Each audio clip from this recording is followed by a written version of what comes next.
I thought the hardest day of my life was the day my husband told me he had fallen in love with someone else. I was wrong. The hardest day was realizing I had stopped loving myself long before he ever walked away. Thomas stood across the kitchen island with his hands wrapped around a coffee mug I had given him on our 5th wedding anniversary. 20 years together had reduced us to two strangers sharing the same silence. Outside, a light spring rain tapped softly against the windows of our home in a quiet suburb outside Columbus, Ohio.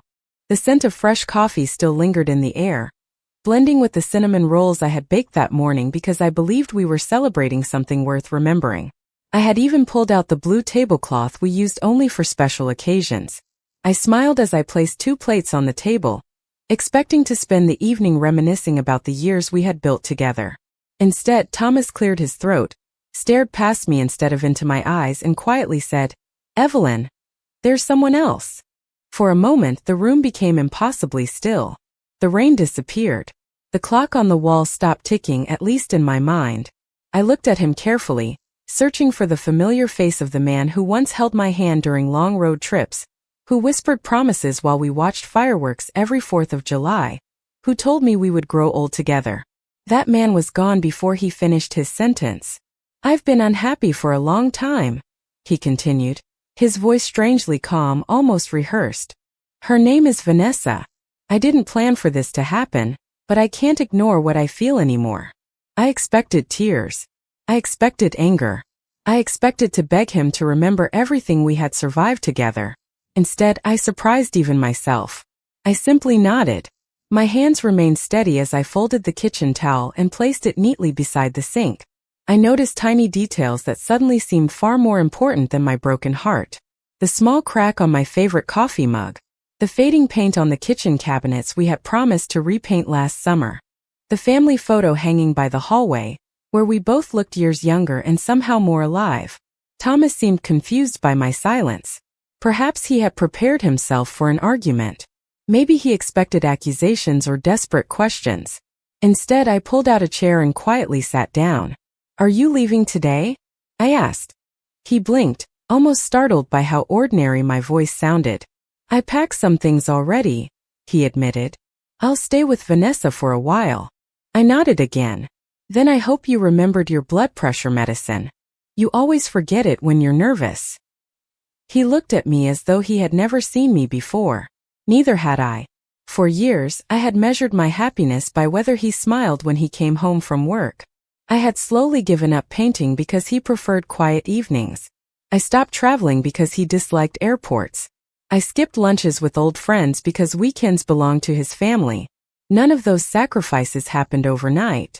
They arrived one polite compromise at a time, until I no longer recognized the woman I had once been. Thomas picked up 2 suitcases from beside the front door. Before leaving, he hesitated, waiting for me to stop him. I didn't. The front door closed with a soft click that echoed through the empty house. I remained seated for several minutes, listening to the silence settle into every corner of the room. Then I stood, carried both untouched cinnamon rolls to the trash, poured myself a fresh cup of coffee, and looked out the window as the rain slowly gave way to sunlight. In that quiet moment, something unexpected happened. My marriage had ended, but for the first time in many years, my life finally felt like it belonged to me again. Thomas believed he had walked away with everything that mattered. He never realized that the woman he left behind was about to become someone neither of us had ever imagined.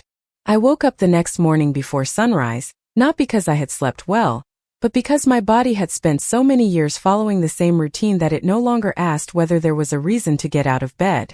The other side of the mattress was perfectly smooth, untouched for the first time in 2 decades. I stared at the empty space for a long moment before quietly making the bed, smoothing every wrinkle from the comforter as if order in the room might somehow create order in my thoughts. The house sounded different without Thomas. There was no shower running upstairs, no television murmuring in the living room, no footsteps crossing the hardwood floor while he searched for his car keys that always seemed to disappear. I walked into the kitchen and instinctively reached for 2 coffee mugs before stopping myself. I placed one back into the cabinet and filled only my own. It was such a small moment, yet it felt larger than the conversation that had ended our marriage. Habits have a way of surviving long after relationships disappear. I carried my coffee onto the back porch where the morning air still held the coolness of early spring. The maple tree in the yard had begun to grow fresh green leaves, and a pair of robins hopped through the damp grass as if nothing in the world had changed. Nature rarely pauses for human heartbreak. I found something strangely comforting in that. Life was continuing whether I felt ready or not. As I sat there, memories began arriving without permission. 20 years earlier, Thomas and I had stood in this very backyard with a handful of wildflower seeds and impossible dreams. We had laughed about growing old together in this house, imagining grandchildren running across the lawn while we watched from matching rocking chairs. At the time, those dreams had felt as solid as the bricks beneath our feet. Looking back now, I realized how quietly they had faded. Not because of one dramatic moment, but because of countless ordinary days when I convinced myself that my own wishes could always wait until tomorrow. Tomorrow became next year. Next year became another decade. I had once painted landscapes every weekend, filling spare bedrooms with canvases that smelled of fresh acrylic and hope. When Thomas mentioned that the supplies took up too much space, I packed them into boxes and stored them in the basement. I told myself I would start again after we remodeled the guest room. That remodel never happened. I loved taking weekend road trips through small towns, stopping at antique stores and family diners along quiet highways, but Thomas preferred staying home. Eventually I stopped asking. I even drifted away from old friends because it became easier to decline invitations than to explain why my husband never wanted to come. None of those choices felt tragic when I made them. They simply felt practical. Only now did I understand that every compromise had quietly erased another piece of the woman I used to recognize in the mirror. Around mid-morning, I wandered into the basement searching for an extension cord and noticed a row of dusty storage boxes pushed against the back wall. I pulled one toward me and brushed away years of dust with the sleeve of my sweater. Written across the top in my own handwriting were two simple words: Evelyn's paintings. My hands froze. I had almost forgotten they existed. Carefully opening the box, I found brushes wrapped in newspaper, tubes of dried paint, and several finished canvases protected beneath old blankets. The colors had faded slightly with time, but they were still unmistakably mine. Rolling hills beneath autumn skies. A weathered lighthouse standing against the Atlantic coast. A little coffee shop I had once sketched during a weekend trip to Vermont. I smiled before I even realized I was smiling. It was small, uncertain, almost unfamiliar, but it was real. For the first time in years, I was not remembering who I had been as someone's wife. I was remembering who I had been as myself. Standing there in the quiet basement, surrounded by forgotten pieces of my own life, I began to understand something that hurt almost as much as losing my marriage. Thomas had not taken my identity with him when he walked out the front door. I had been giving pieces of it away for years, believing that love required becoming smaller. As I carefully carried the old box of paintings upstairs into the sunlight, I made a promise that no one else could make for me. Whatever came next, I would not spend another 20 years waiting for permission to become the woman I was always meant to be. For several days I stayed inside the house, not because I was hiding from the world, but because I was slowly learning how to exist in it without the routines that had defined my adult life. Every room seemed to ask the same question: who are you now? I did not have an answer yet. I spent my mornings cleaning closets that did not need cleaning and organizing kitchen drawers that had been perfectly organized for years. Keeping my hands busy was easier than letting my thoughts wander. Still, memories found me anyway. Looking back with clearer eyes, I began noticing moments that had once seemed too ordinary to question. Thomas had not changed overnight.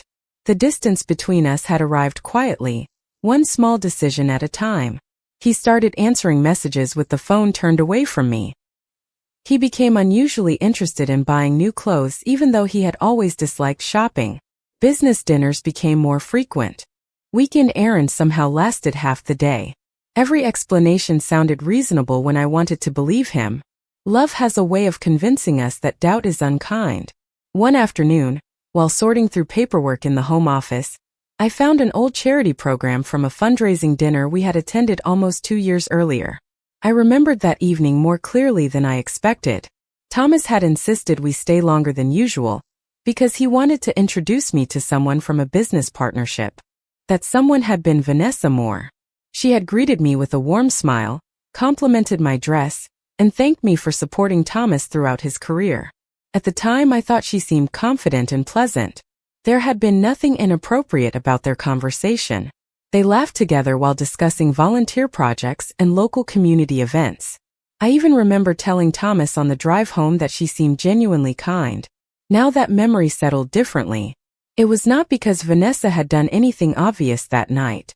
It was because Thomas had looked at her with an expression I had not recognized until now. It was the look of someone who was already imagining a different future. I could not blame myself for missing it.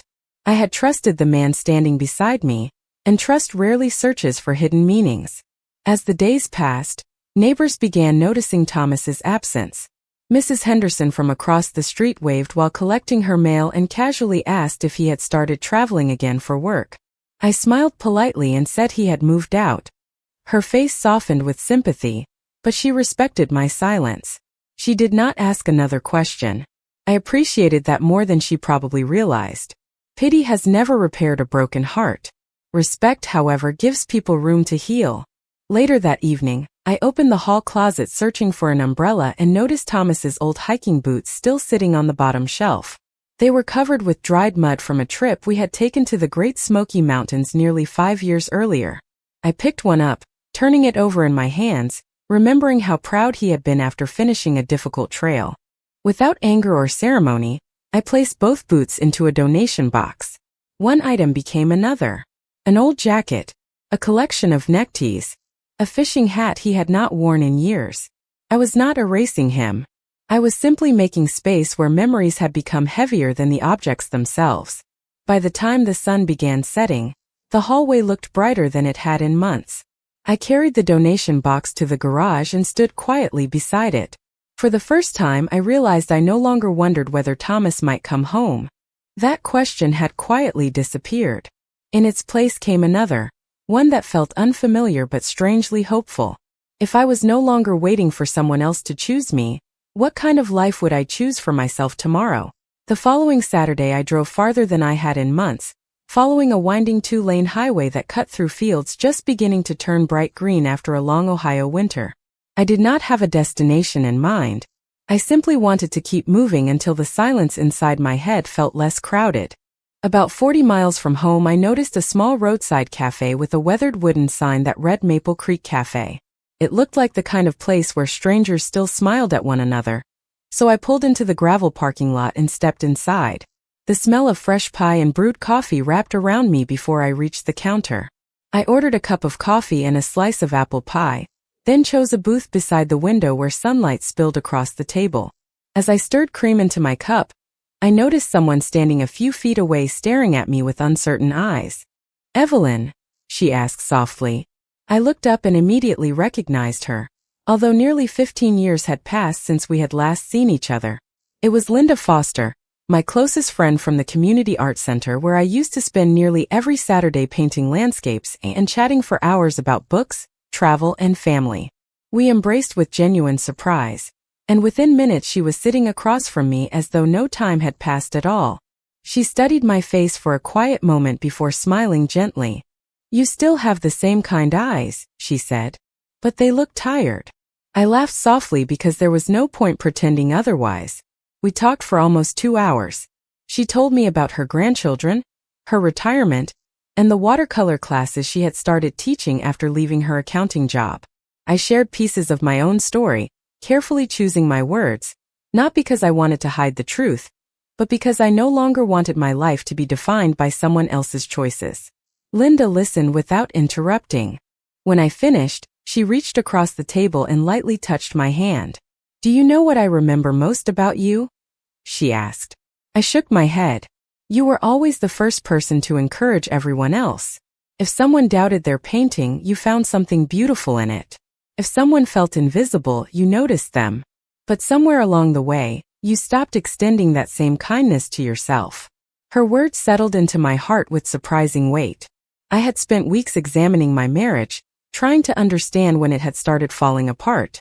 I had searched for signs in Thomas, in Vanessa, in forgotten conversations and missed opportunities. Yet I had never asked when I stopped believing my own dreams deserved space beside someone else's. Before we left, Linda opened her purse and handed me a small folded flyer. It advertised an open studio gathering held every Wednesday evening at the very same art center where we first met. Beginners, experienced artists, and anyone curious enough to pick up a brush were welcome. Come if you feel ready, she said. Or come before you feel ready. Sometimes healing begins while your hands are busy. I tucked the flyer into my purse, unsure whether I would ever use it. On my drive home, I found myself taking the scenic route along the river instead of the interstate. The windows were down, and warm spring air filled the car with the scent of blooming dogwood trees. For the first time in years, I realized there was no one waiting to tell me I had taken too long or chosen the wrong road. The freedom felt unfamiliar, almost uncomfortable, but beneath that uncertainty was something quietly growing. When I pulled into my driveway that afternoon, I did not walk straight into the house. Instead, I opened the garage, carried my old box of paintings onto the workbench, and carefully arranged every canvas where the sunlight could reach it. Then I unfolded Linda's flyer one more time and placed it beside my brushes. As I looked at the faded paintings I had once believed were part of my past, it suddenly occurred to me that perhaps they had been patiently waiting for me all along, knowing I would eventually find my way back. I left the flyer on my kitchen counter for 3 days before I finally picked it up again. Every morning I glanced at it while making coffee, and every evening I convinced myself that perhaps next week would be a better time. I had become surprisingly skilled at postponing things that mattered to me. On Wednesday afternoon I stood in front of my bedroom closet longer than I cared to admit, wondering what someone was supposed to wear when they were trying to become themselves again. It sounded like such a simple question, yet after years of dressing for business dinners, family gatherings, and someone else's expectations, I realized I no longer knew the answer. Eventually I chose a soft green sweater, comfortable jeans, and a pair of walking shoes that had barely been used. They felt more honest than anything else I owned. The drive to the community art center took just under 20 minutes. As I pulled into the parking lot, I noticed people of every age carrying sketchbooks, canvases, and folding easels through the front entrance. Some arrived alone while others laughed together in small groups. Nobody seemed concerned about impressing anyone else. I sat in my car for a full minute with both hands resting on the steering wheel. Part of me wanted to drive home before anyone noticed I had been there. Another part quietly reminded me that nobody was expecting perfection. They were simply expecting people willing to show up. That thought finally gave me enough courage to open the door. The familiar scent of paint, wood, and clean canvas greeted me the moment I stepped inside. It was remarkable how memories could remain hidden for years, and then suddenly return with complete clarity. I remembered laughing with Linda over spilled paint, debating shades of blue with retired teachers, nurses, and engineers who all became artists for a few hours every week. It felt as though the building itself had been patiently waiting for me. Linda spotted me almost immediately and walked over with the same warm smile I remembered from years ago. She hugged me tightly without saying anything dramatic. "I am glad you came," she said simply. "So am I," I replied, surprising myself with how true those words felt. She introduced me to several people gathered around a long table.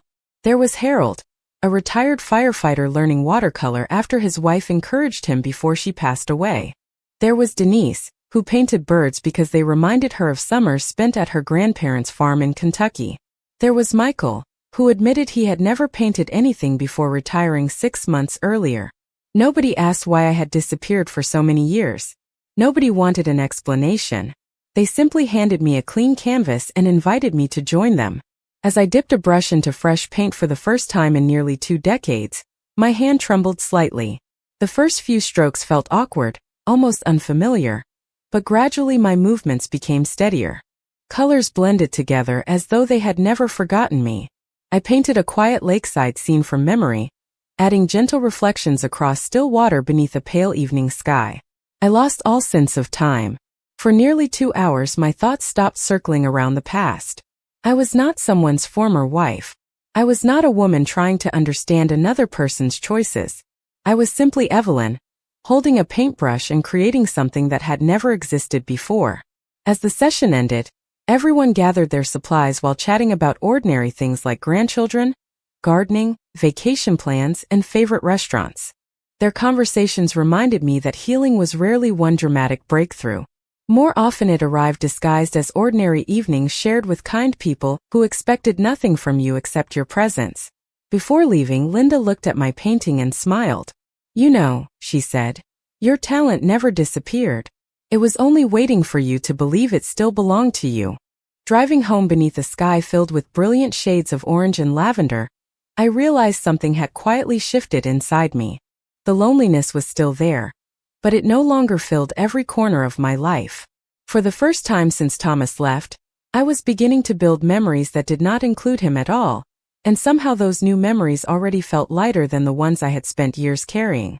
I settled into a rhythm that felt unfamiliar at first, but gradually became comforting.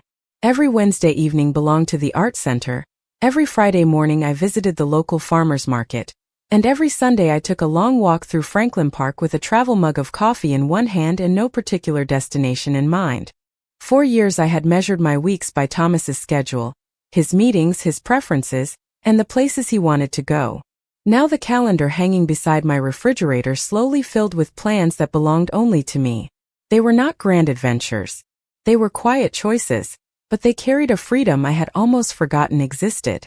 Summer arrived gently, bringing warm afternoons and longer evenings. One Saturday, Linda invited several members of the art group to paint outdoors at a small lake about an hour north of Columbus. We loaded folding chairs, easels, picnic baskets, and far too many paint supplies into our cars before meeting at the park just after 9 o'clock in the morning. The water reflected the bright blue sky so perfectly that it almost looked unreal. Families launched kayaks from the dock while children chased ducks along the shoreline, laughing without worrying about tomorrow. I found a shaded spot beneath an old oak tree and quietly began sketching the peaceful scene in front of me. Harold wandered over carrying 2 bottles of water and smiled as he studied my canvas. "Your paintings have changed," he said. I looked up curious. "They have." He nodded thoughtfully. "The first week you painted beautiful places that looked lonely. Today the lake feels alive." His observation stayed with me for the rest of the afternoon. When I stepped back from the finished painting, I realized he was right. Without consciously deciding to, I had filled the scene with people walking together, birds crossing the sky, and sunlight dancing across the water. The loneliness that had once occupied every corner of my imagination was beginning to make room for something else. On the drive home, I stopped at a roadside fruit stand and bought fresh peaches, homemade strawberry jam, and a bouquet of sunflowers. Years earlier, I would have wondered whether Thomas liked sunflowers enough to justify spending money on them. This time I bought them simply because they made me smile. I placed them in a blue ceramic vase on my kitchen table, and every time I walked past them over the next week, they reminded me that joy did not always arrive through extraordinary moments. Sometimes it came wrapped in bright yellow petals, and the quiet satisfaction of making a decision for no one but yourself. My confidence grew in other small ways as well. I signed up for a weekend watercolor workshop without asking anyone's opinion. I rearranged the living room furniture because I preferred watching the sunrise through the front window while reading in the mornings. I even booked a 3-day trip to a charming bed and breakfast in Vermont after seeing a brochure at the art center. Years ago, I would have talked myself out of traveling alone, convinced that experiences only mattered when they were shared. Now I wondered why I had believed that for so long. Some of the richest conversations I was having were the ones taking place inside my own heart. One evening, after returning from another painting session, I found an envelope tucked inside my mailbox. It was addressed in handwriting I recognized immediately. Thomas. My pulse quickened for the first time in weeks, but not with hope. More with curiosity. I carried the envelope into the house, placed it on the kitchen table beside the vase of sunflowers, and made myself a cup of tea before opening it. The letter remained unopened throughout the evening as golden light faded beyond the windows. I realized I no longer felt any urgency to know what he wanted. Whatever words waited inside that envelope had once possessed the power to control my emotions. Now they could wait until morning, because for the first time in a very long time, my peace no longer depended on someone else's voice. I opened the envelope the following morning after watering the flowers and feeding the pair of robins that had somehow decided my backyard was part of their daily routine. The letter inside was only 1 page, neatly folded, written in Thomas's familiar handwriting. He asked if we could meet for coffee. He wrote that there were things he wanted to explain, and that he hoped I would listen before making any final judgments about him. There was no dramatic apology, no grand declaration, only a quiet request signed with his name. Months earlier I would have read every sentence searching for hidden meanings and unanswered questions. This time I folded the letter carefully, placed it back into the envelope, and continued making breakfast. I did not owe my entire day to someone else's request. 2 days later I called him. My voice remained calm as I suggested meeting at a small cafe downtown the following Friday afternoon. It was a public place we had visited years before when celebrating promotions, birthdays, and ordinary Saturdays that once seemed endless. I arrived 10 minutes early and chose a table beside the window. The cafe looked much the same, with polished wooden floors, the scent of fresh coffee, and local artwork hanging on brick walls. The only thing that had changed was me. When Thomas walked through the door, I almost did not recognize him. He looked older than the few months that had passed. His shoulders seemed heavier, and the confidence he once carried so effortlessly had faded into something quieter. He smiled uncertainly as he approached the table. "Thank you for coming," he said. I nodded politely. "You wanted to talk." For a few moments he simply stared into his coffee cup. Finally he took a slow breath. "Vanessa and I are no longer together." He spoke without bitterness, only exhaustion. "It ended several weeks ago." I listened without interrupting. He explained that once the excitement of beginning a new relationship disappeared, they discovered they wanted very different lives. Small disagreements became larger ones. Plans never aligned. The future he imagined never seemed to arrive. As he spoke, I noticed something surprising inside myself. I did not feel satisfaction. I did not feel revenge.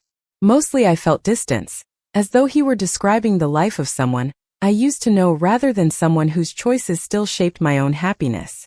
Thomas looked up, meeting my eyes for the first time since we sat down.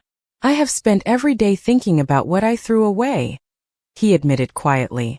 "I kept believing the problem was our marriage. Now I realize the problem was that I stopped appreciating the person who stood beside me through everything." His words hung gently between us. Months earlier they would have broken my heart all over again. Now they simply sounded sad. "I cannot change what I did," he continued. "But if there is any chance we could start over, I would spend the rest of my life trying to make it right." I wrapped both hands around my coffee cup, feeling its warmth against my fingers. Outside the cafe window, people hurried along the sidewalk carrying shopping bags, laughing with friends, living ordinary lives untouched by the conversation unfolding inside. I thought about the paintings filling my home, the Wednesday evenings at the art center, the lakeside mornings, the road trips I had begun planning, and the quiet peace that now greeted me each morning. Losing Thomas had once felt like losing my future.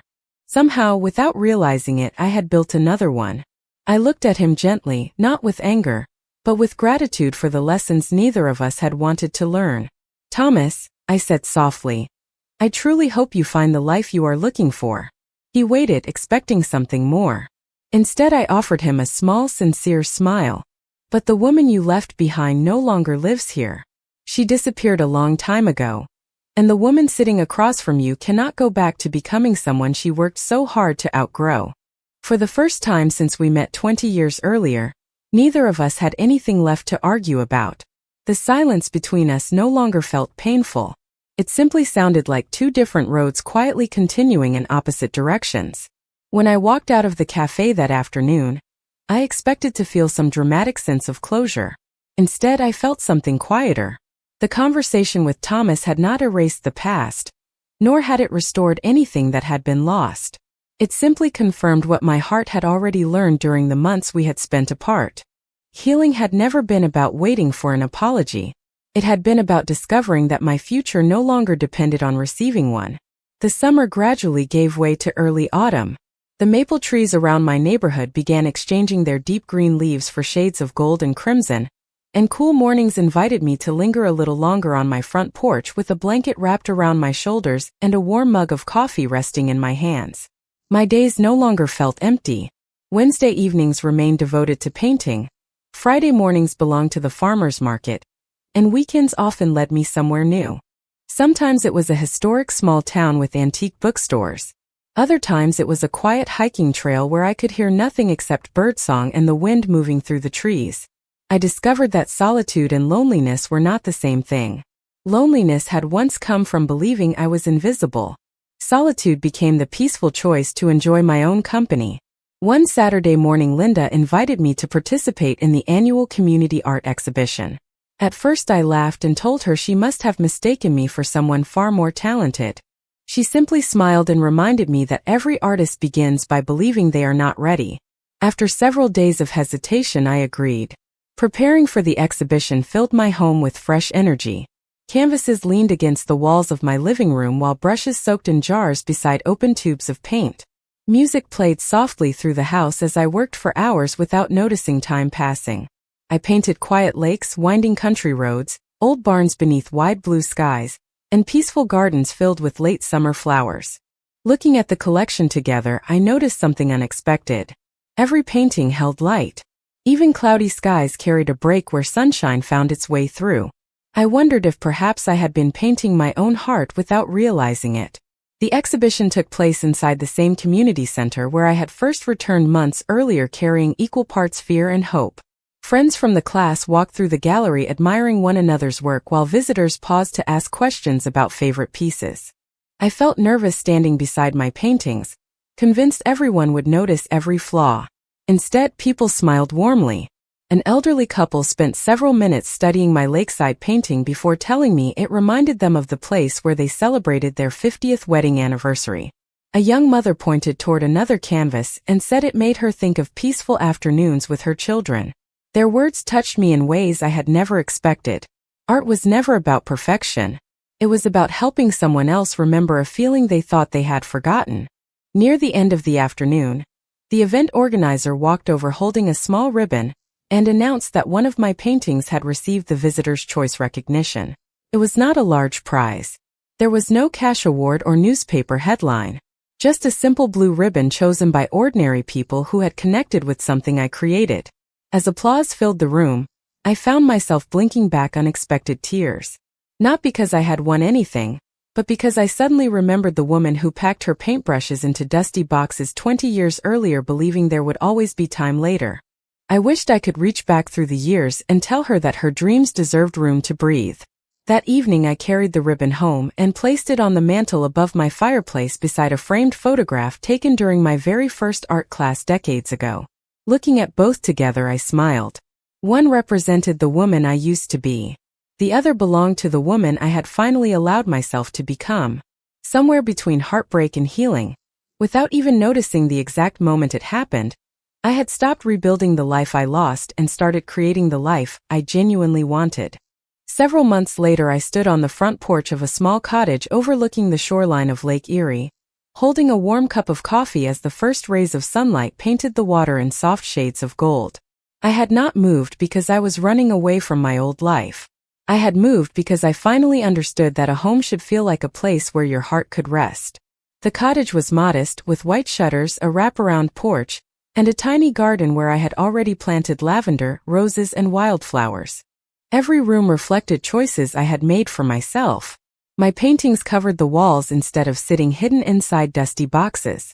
Shelves overflowed with books. I wanted to read instead of decorations chosen to impress visitors.